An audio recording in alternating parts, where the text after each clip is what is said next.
Welcome back, MTG Joe here. Today we are going to cover the best decks in standard best of one.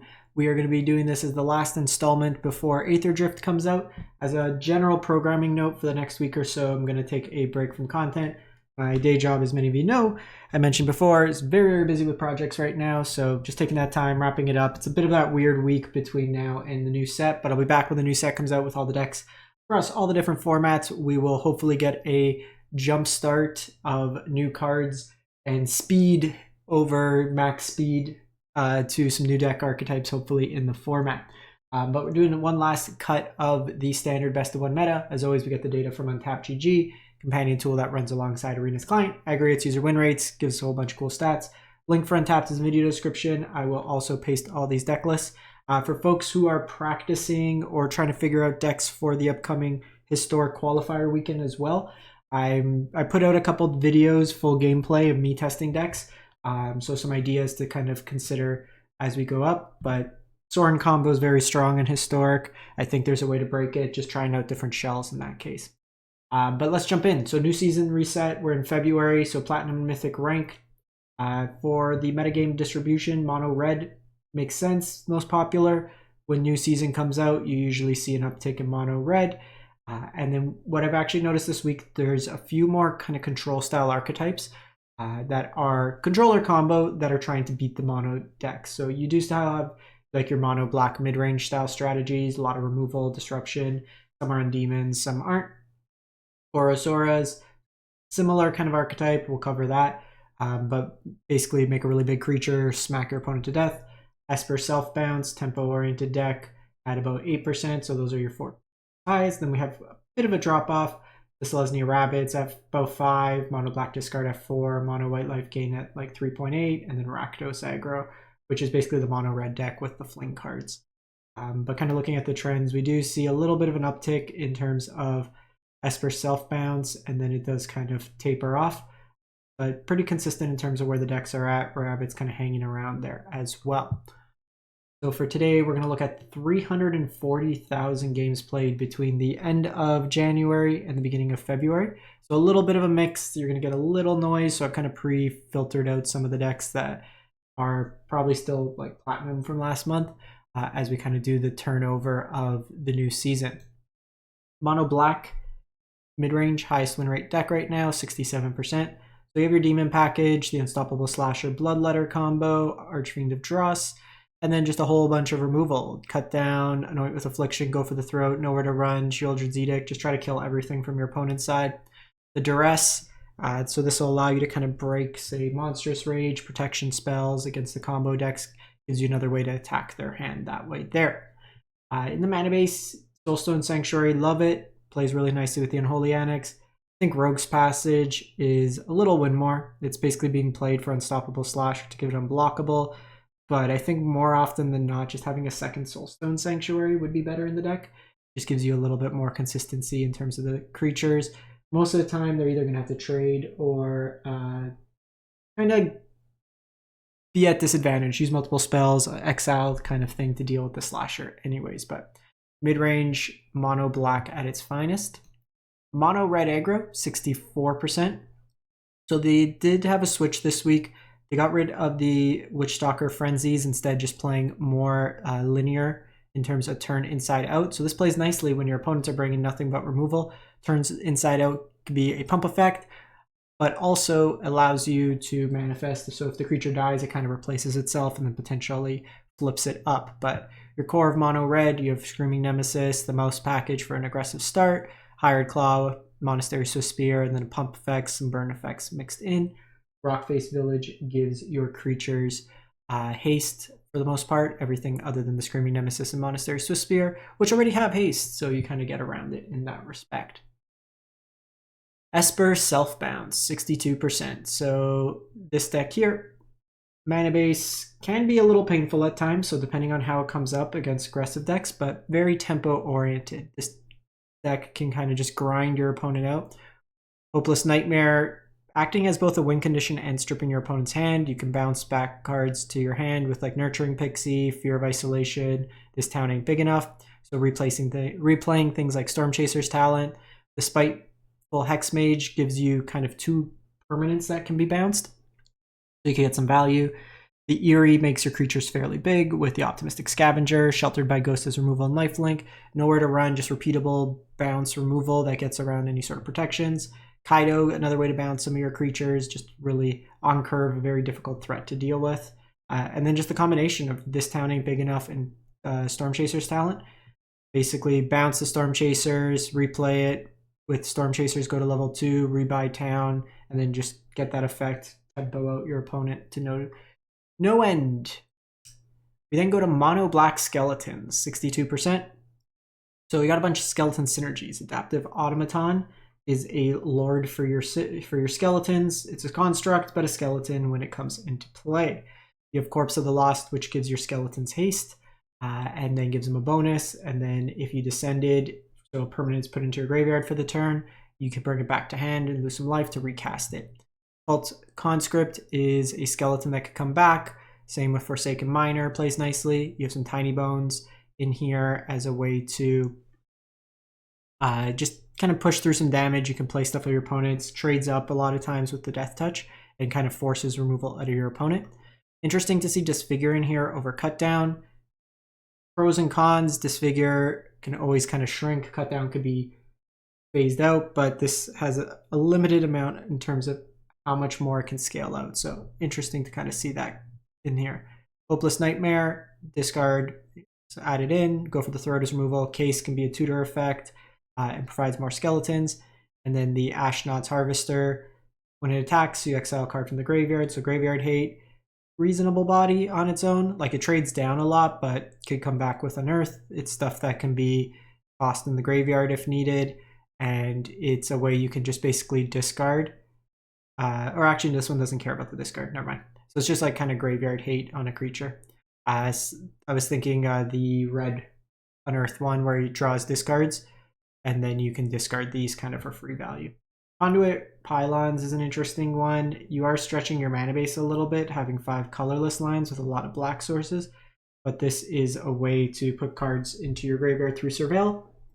It is technically black mana in a pinch, but you do have to filter mana through. Boros Auras, 61%, so pretty stock list. You got the mouse package with a bunch of auras. So the core of this deck, what you're trying to do is make a creature very large, give it double strike, trample, protect it with things like Shard Mage Rescue. And so you're kind of, you may want to play like a turn behind depending on what your opponent's playing, just to keep that protection out. Obviously against nowhere to run style decks, when they have that, it can kind of play around it, but aggressively slanted gives you kind of the edge at times in the mono red matchup because you do have the lifelink that can help you race, but you have less targeted removal. So you do have to kind of play it out. You can scale your things bigger, but mono red has access to 8 to 12, depending on the configuration, burn spells, where this is your only removal in the matchup. So you're trying to scale them out and beat them that way there. So we covered this last week. There's kind of 2 Omniscience combos going around. There's this Jeskai version and there's a Azorius version. We'll cover both of them. So the Jeskai version gives you access to a little bit more in terms of looting with Brass Tunnels. You have Thrill of Possibility. You have a Sweeper and Ill-Timed Explosion, which is both removal and a looting effect. Lightning Helix can gain you some life mixed into there. The core of the combo is to draw, discard, ideally Omniscience. You bring it back with Repair Recharge, as well as Awakening, whatever effect there, and then what you're doing is Invasion of Arcavios into play. You get from your sideboard Beseech the Mirror. You Beseech the Mirror, just the tutor effect because you have Omniscience in play. You don't have to bargain it. Get another Invasion. Invasion gets this town ain't big enough. You bounce back your 2 invasions, and then Invasion gets this town ain't big enough from the graveyard. You get Beseech again. You get them Breach the Multiverse, and then you just keep bouncing, get back Breach, and then mill your opponent out from that way there. There's also this version here. So this is from Alex Regis. They went 95 and 49 to 77 Mythic. They are playing very similar idea. The blue-white version gets you a little bit more interaction on the stack in terms of counter spells. You have Confounding Riddle that can protect your stuff. Sometimes you'll see Negate in the main. But as far as dismissals, kind of the bounce, Picklock Prankster, Philagi, Chart of Course, always kind of loot. And then same kind of combo, this one. Just get Beseech, get Town, get back Beseech, get Breach the Multiverse, mill your opponent out that way there. We then have Abzan Control. So kind of Overlord control. You have Not on My Watch, Soul Partition as cheap removal. Beans draws you cards off all these effects. Overlord of the Hauntwoods, which ramps you. You have Sunfall. The Overlord fixes your mana for Leyline Binding. And then you have like your Overlord of the Mistmoors kind of goes over the top. Kai is a win condition. Breach for value. So some big plays on the top end. You have Cease Desist, which is an interesting one. So exile up to 2 target cards from a single graveyard. Target player gains 2 life and you draw a card. So it's kind of a value engine. Worst case, it's just cycling, gain 2 life, draw a card. And then you also have Destroy All Artifacts and Enchantments. Probably more of a downside to you, to be honest, because you do have a lot of enchantments, but in a pinch, you can play this out as well.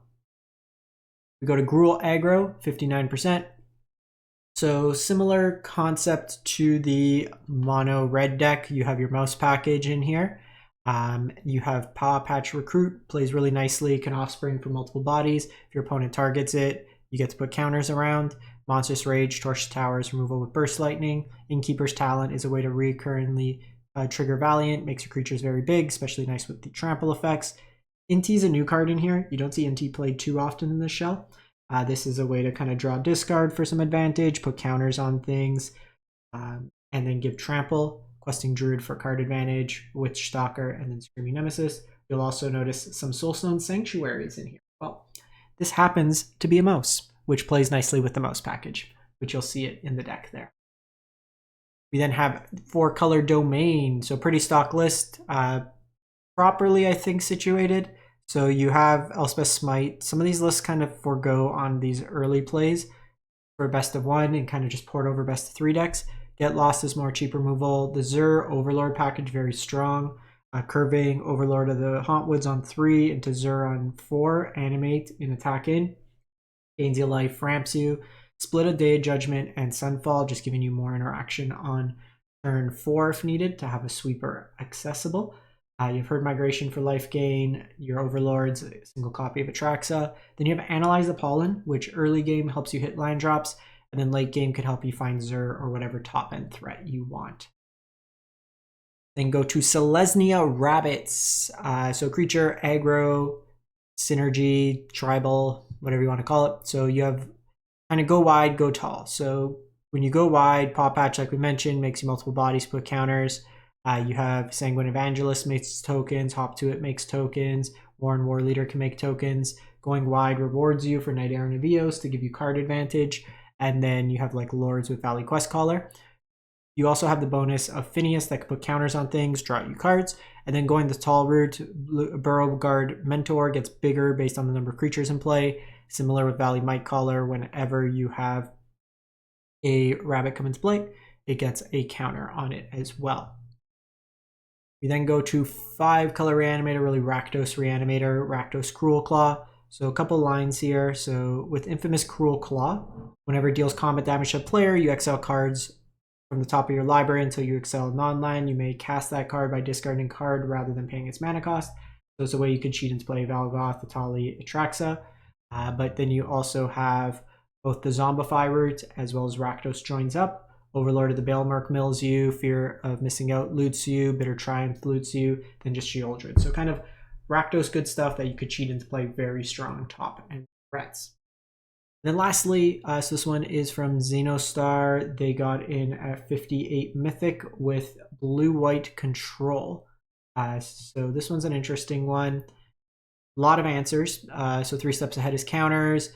Calamity's Wake for graveyard hate, Impulse for card advantage, counters, card advantage, more removal. White Sun's Twilight is your win condition at times, and Sweeper. Union of the Third Bath could gain you life, temporary lockdown for the aggressive deck. So just basically like sweepers, drawing cards. Azul's Flanker is another way to attack the graveyard, and then eventually winning through your Fountain Ports in the base and Myrex. So kind of interesting. A lot of colorless lands for a deck that's interested in hitting double white. So that's one thing that kind of jumps out to me. But a lot of utility lands kind of mixed into here, taking a whole bunch of extra turns. Or extra, just not even extra, just making your opponent not have fun in multiple different That's it for the week. Let me know what you've been playing, what you've been liking, and we will catch you next time. Thanks for watching.